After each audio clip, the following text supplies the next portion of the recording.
Hey there, fellow entrepreneurs. I'm Sue, and you've just stepped into Entrepreneurs Gone Wild. Every week, I'll introduce you to a friend of mine, a remarkable entrepreneur who's not just changing the world, but also harnessing a secret weapon, time outdoors. Together, we'll dive into their journey, unpack invaluable business advice, and discover why embracing the wild is not just good for the soul, but also a goldmine for inspiration and innovation. Ready to uncover the secret that's boosting bottom lines and fueling joy? Hit subscribe and join us in the wild.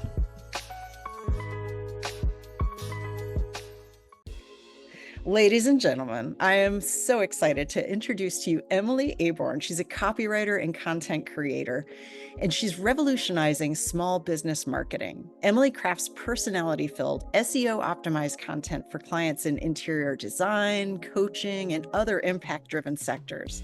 She's got over a decade of experience across 110 industries, folks. This is crazy, but she brings fresh perspectives and innovative strategies to every project because of this great background she's got.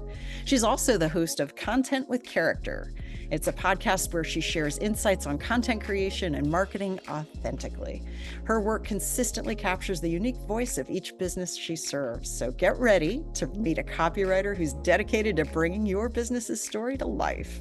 Welcome to Entrepreneurs Gone Wild, Emily. I'm so happy that you're here. Sue, thank you so much for having me. And I think I need to have you read my bio for me for everything in life, because that was beautiful. I was like, who is this wonderful guest?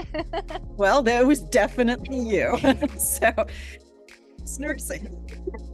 We're babysitting dog. So there we go.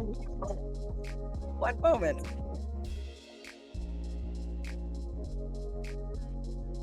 Okay.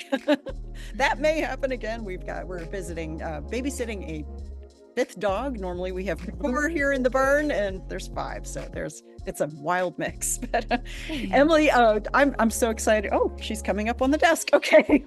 It fits with the name of the show. It does. This is Entrepreneurs Gone Really, Really Wild. Yes. Losing total control. Today we are super wild. with extra wildness. So I would love to hear, this is an incredible background to have 110 different industries. You've been doing this for over a decade. You have probably, I know my business as a writer as well, we've done crazy industries, but in general, it all boils down to the same thing. You have solved problems for your people. So I want to hear, who are your people that you serve and what's the common problem? What's this common denominator between them all? Yeah, that's a great question. So I think the common problem is that people have a big message and they want to make an impact and they want clients. They want money, right? Coming into their business, and they have a lot to say about what makes them great and what makes them unique and what makes them different, but they don't always know exactly how to say it.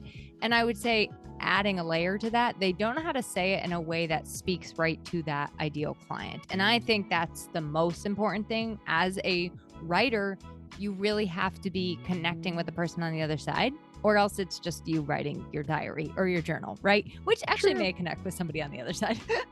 But you really have to create that bridge. And that's kind of what I help people to do. So like my bio said, I tend to attract a lot of interior designers and a lot of people in the home trades industries. But the reason I have not chosen that as a niche is I love working with a diverse group of people. And I have a real heart for small, local, community oriented businesses. And, niching down doesn't allow me to do that. And I also love the coaches and consultants that I write for. So it's hard for, I don't make me choose. Yes. It's do I like my right arm or my left? Yes. Yes. So I do tend to work with a lot of those people. And I say that so that people in those industries understand that I have quite a unique skill in that industry, but it's not the only people that I will work with. Exactly. Oh, I love that. I think we're cut from the same cloth. It's the upside is that we will win at any trivial pursuit because we know so much about so many weird little topics. It is so true. And Jeopardy. I'm yes. Oh, yes.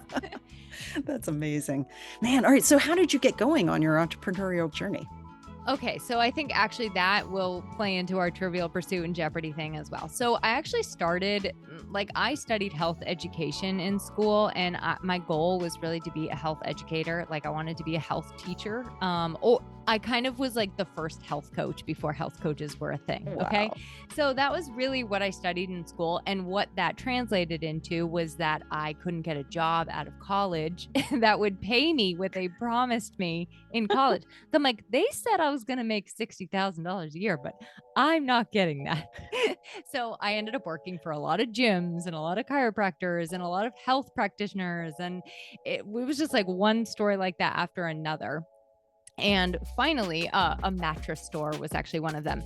I looked back, and in each of those jobs, I was kind of like the marketing person. Like they would have me do the emails and have me do, I also worked as a copywriter at Eastern Mountain Sports, which is an outdoor company. Yeah. No longer in business. But yeah, so I had a lot of kind of like those experiences in every single job that I had ever done. Now, I will say I did not start my business as a copywriter. I started my business because Lord knows, why would you do what you're most passionate about doing and that you know how to do in your sleep? No, I actually was like, no, I have to make whatever I decide to do align with this health background that I have. Like I had to like make it work. I invested the money to get this education. I have to make it. Everybody knows me as the health person. So I opened a mattress store with my husband. And we sold like non-toxic natural bedding products and things like that. We're in New Hampshire. The market is like super into that kind of thing, like everything organic and natural and crunchy and all of that.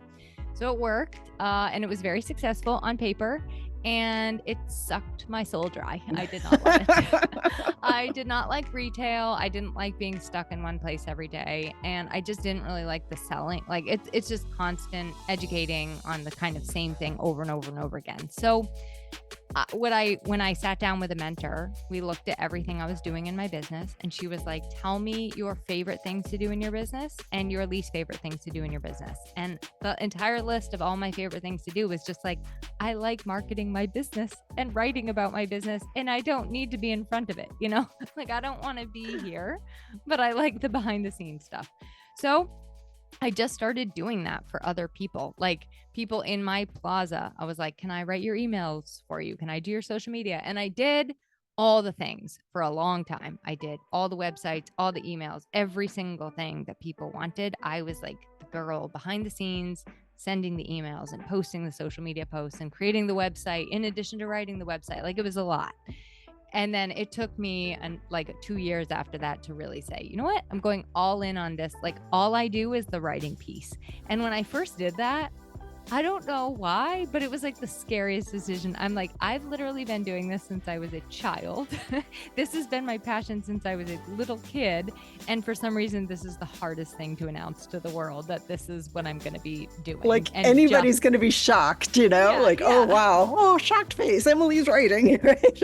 I think that happens for a lot of us. So like that quote unquote imposter syndrome, right? It shows up when it is something that we are so close to as a dream or a passion, or like that thing that is so important to you that if anybody looks at it and says like, ugh, why are you doing that? Or they, you know, they try to take you down or be a naysayer or a hater, it hurts. It really, really hurts because you're so close to it. And so I think that's for me a lot of where that fear came up. Like, I'm like, I can't bear for this dream to be shattered. So that's understandable. So that's how it all started. And like, you know, the 6 years on that exact journey, and bada bing, bada boom, here I am now. That is so great. I, you know, it does take that bold step. And especially when it's been something that's not just like, hey, I have this crazy wild idea that I've never done before. What do you think? When it's like, this is at my core, this is me, this is what I do, you know, like I am a writer, like, and it's the type of thing I think for writers, most writers that I know, it's like, all right, even if you know, money were you're totally fine. Somebody plunks $10 billion in your bank account today. What would you do with your time? It's like, probably still write. You know? Agreed. I'd be like, can I work still? Yeah. It's true. That's wild. So what's that been like? You know, you start this thing, you gather your courage, you announce, you're out there, you're getting clients. What has been the journey as you've gone? Is it, you know, from one mountaintop to another, or have there been some pits in there?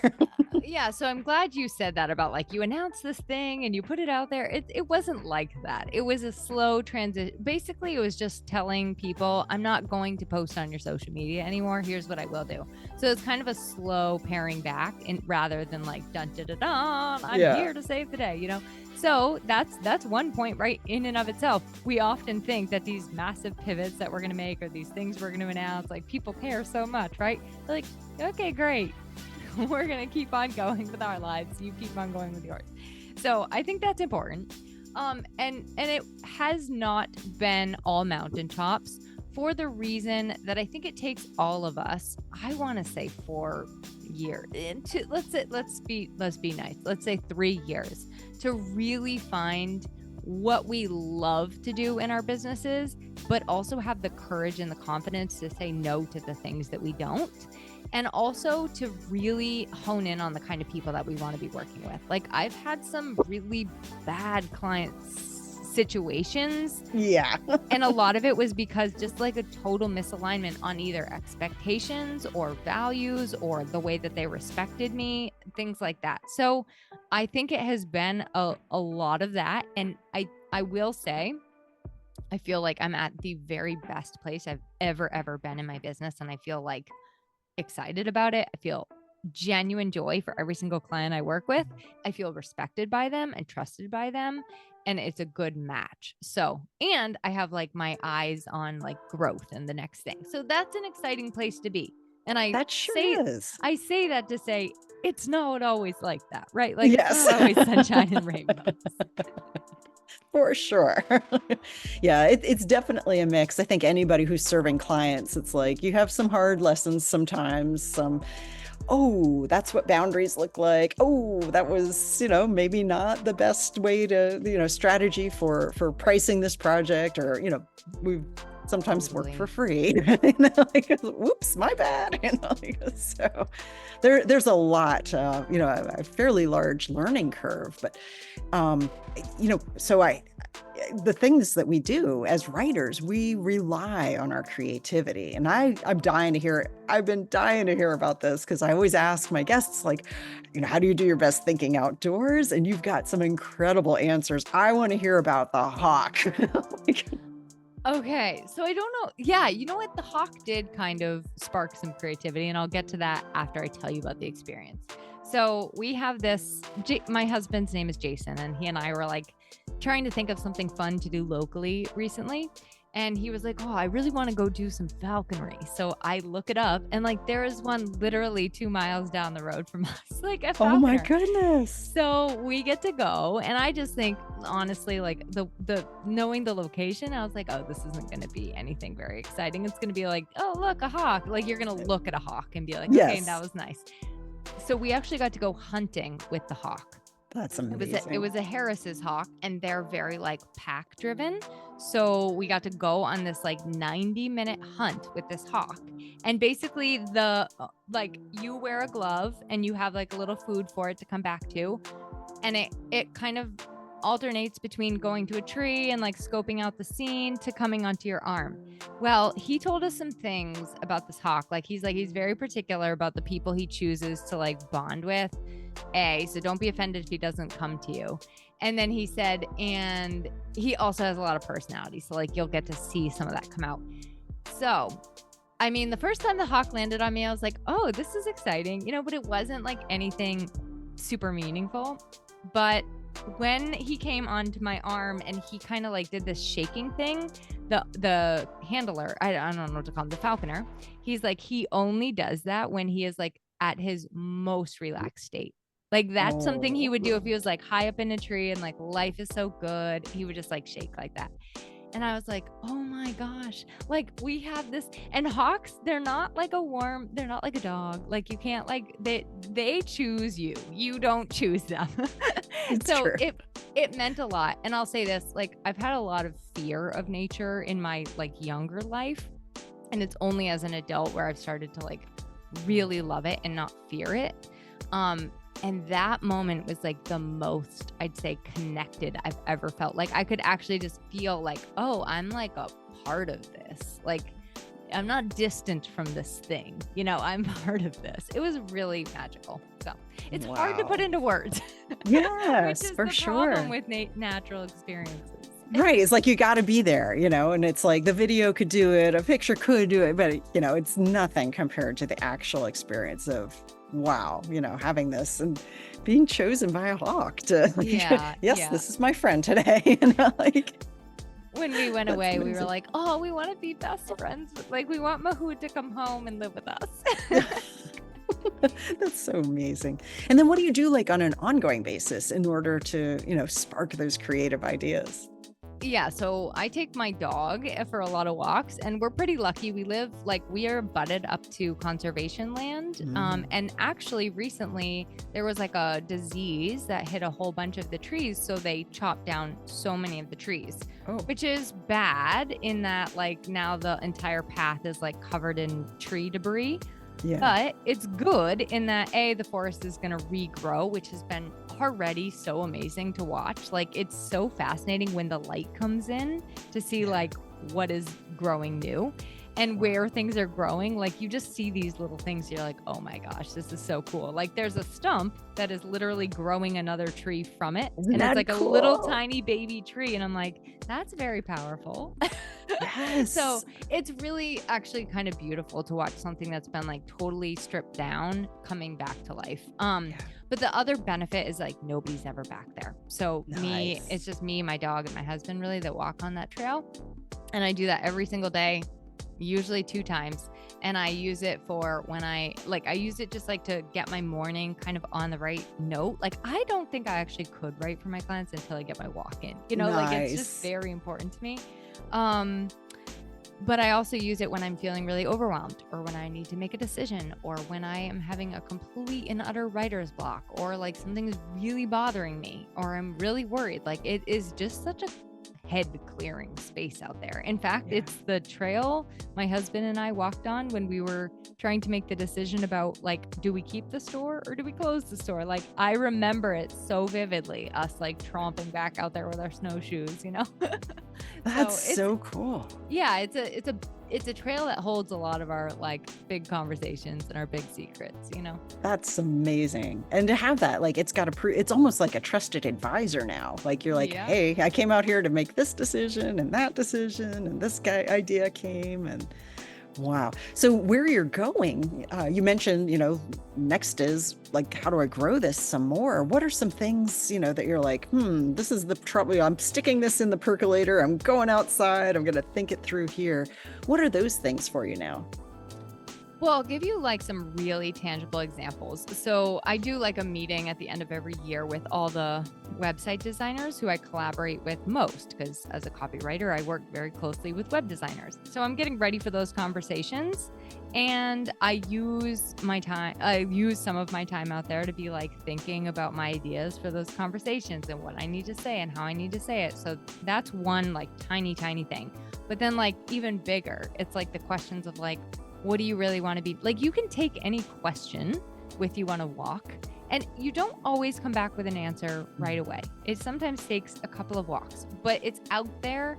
And I feel like that's when you give it the kind of like, it's almost like you bring it out from the darkness and then it's able to kind of like your answer is able to come to you. Additionally, I want to add one more thing, which I think you probably will love and like resonate with. Sometimes you see like a little animal, not like a squirrel, not a chipmunk. I mean, those are fine too. But you see an animal that is unique and different and like it's telling you something and you're not sure what, but Yeah.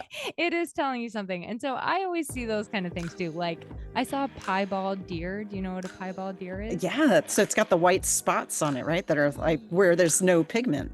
Yes. Right? And I saw it like on this weird day. Like it was just the day I needed to see the deer, So Very stuff like that interesting. happens. And I feel like you can't have those experiences if you're not outside, No, they're not going to come up into your living room and knock on your window and like ask to sit on the sofa. You have to be outside.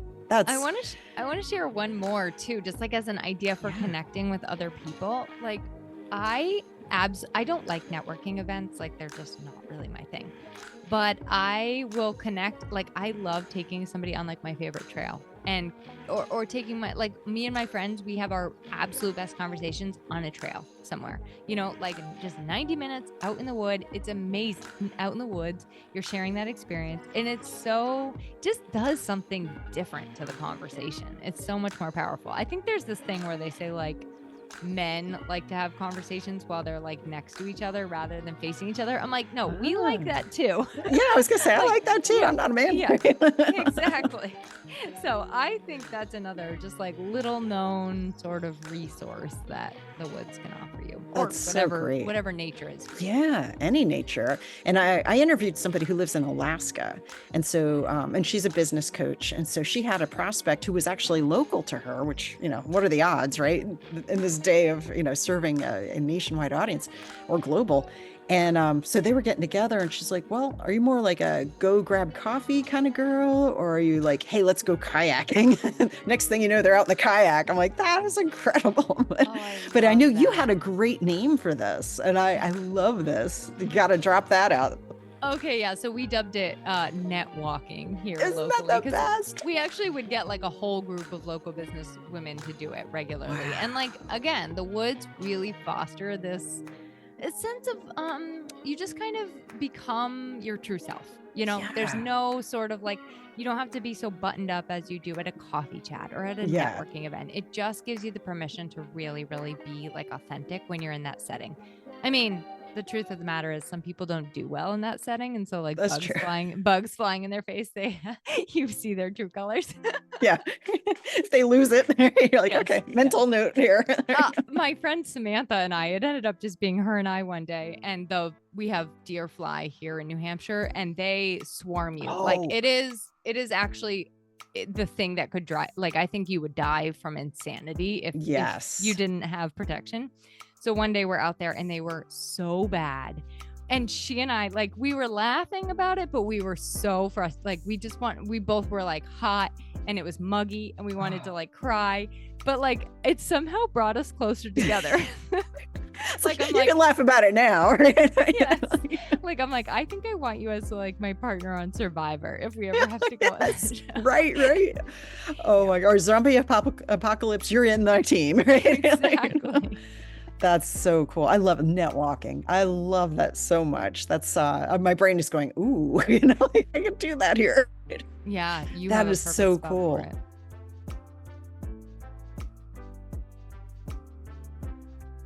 I'll remember that great idea when I get home. And no. So how do you capture those ideas so you don't lose them? Yeah. So while I don't want to bring technology into it, I mean, it's a fact of life sometimes. I'll say this. Sometimes I do have like a pen in my pocket and a piece of paper. That's great. But most of the time I have my phone in my pocket, as do most people. So I will either use like my Apple, I have an iPhone. So I'll use like the notes tool on there, which I love.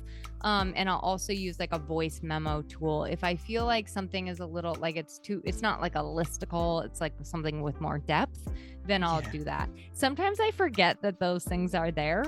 And then like months later, I go back and I'm like, oh, right. But it always finds you when it needs to find you, It does. So it does. The other way, if it does feel important, I will send myself an email, because that is like my inbox is that's my task management system. Yes. So I'll just send myself an email, and like, it's so helpful too, because you can be distracted by your own, like, oh, I got this idea, or I have this list, or I have to add this, and this just helps you like get rid of those distractions. So the other tool that's really handy is like the reminder tool. You can just tell your phone, set me a reminder for when I'm going to be getting back. And then like it pops up, That's pretty smart too. I have not done that, but I love it. I email myself all the time because I'm like, and it's, I love having, voice memo where you can just kind of like, it doesn't have to be fully formed idea. You just, let it all out, and then you can deal with it later, and it's not missing, which is wonderful. Because man, if you're trying to remember, it's like, okay, it's like if you're going in the grocery store and you didn't bring anything to keep your list on, you're like, okay, 5 things, this, and then you can't get more ideas because your brain is so busy trying to hold on to these. So yes, it's so true. Man. All right. So where's the growing edge on your business? So I'll say this. I have always kind of had like a intuitive way of finding brands' voices and like really getting to know my customer. And I've just kind of like made my own process, and it's been great and successful. But I'm learning now the science behind it all. And I'm diving super deep into the science behind brand voices because I want to not just, I'm always talking about like blending art and science, which I do in other ways, but I really want to make sure that like the process I'm using is reliable every single time. So I would like to be kind of known for the copywriter who can find your voice. And that is kind of what I'm working on doing. So there's that. And then I think just I like I said, like I really love all of the clients that I'm working with, and I can't ever wish for anything more than just like, yes, please, more of this, you know? So I think repeat customers is always great because you have a good rapport with them and you know them well. But that's sort of what I'm focusing on. And I'll tell you one more thing. I'm focusing on making more space in my life. I'm very good at filling my schedule up so full that I have no space. And then it stresses me out when my friend asks me to go for a walk that week, or when I have to take the dog for a second walk, right? And I don't want to feel that way. I had like the most spacious summer and I spent so much time outside. And when it was over, I was like, this is awful, because I just had no space anymore. So that's something I'm working on. Like, how can I include that throughout my year? In New Hampshire, you only really get like 6 beautiful months. And well, unless we're having a weird year this year, but you really only get like 6 wonderful months to be outside. And I just want to make sure that I'm maximizing those, you know? Oh yeah. No, I think that's great. Having more space in I think it's so underrated. It's like the space is where that growth comes from, you know, and we have to have that. We thrive on it. It's like you want to be busy. There's this sweet Goldilocks zone where, you know, it's like not too busy, not too idle, but just, so that is a fantastic thing. Julia Cameron's The Artist's Way. Have you done that book? Yes. I love that book. That is, Me too. So I did that this summer with a lot of the space that I had, because I had a slow summer, which is fine. And I'm going to do it again in January. And I think that's going to give me a good reset to kind of like get some of that carved out for myself again, because it's time consuming. For sure. Yeah. Oh, I'm making a note to do that again. It's been a while. So that is fantastic. Join me in January. Let's do it. That is so cool. Oh man. So what advice can you pass along for the listeners who, you know, they could be all types of different entrepreneurs, but we all have that same thing in common. The most common thing I think I hear is, I crave more time outside, and then there's something holding them back.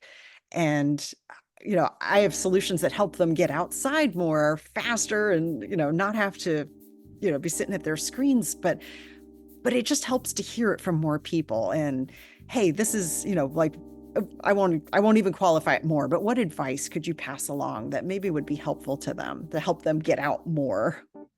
Okay. I think I have 2 really good, I'm actually working on a podcast episode on boundaries.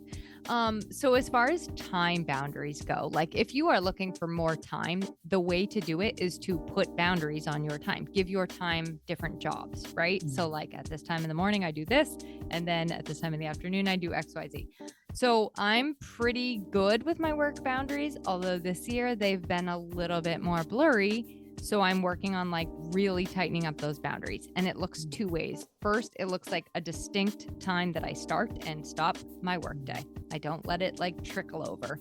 And I say like, if I have not walked my dog, today is the exception because we walked before this call. But if I have not walked my dog by 4:00 p.m., like something's wrong, you know, like we're not doing what we're supposed to be doing. And I also like to use time blocking to help me get to that. So like I'll look at a day, I'll say, here's what I have to do today. And I'll put every single thing, I give everything a job with time. So this is an hour, this is an hour, this is an hour, this is an hour. Sometimes things take longer than you want, meaning you have to give it 2 days of time blocks or 3 days. You can't just sit down and map out that whole thing in one day.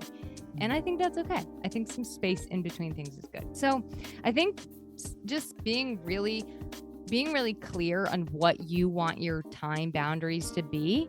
And then when you advocate for them, know that you're like having your own back, like you're not turning somebody away or saying no to somebody else.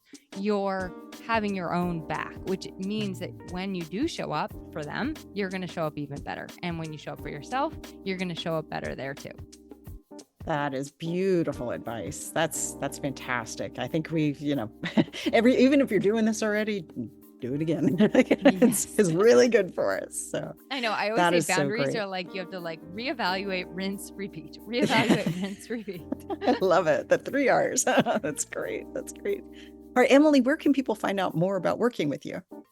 Well, I think since they're already listening to a podcast, it's a natural jump over to my podcast, which is Content with Character. And I do have a fun one, which is how Sue and I connected on finding inspiration in little ways. And a lot of those include outdoors, because that's like my jam.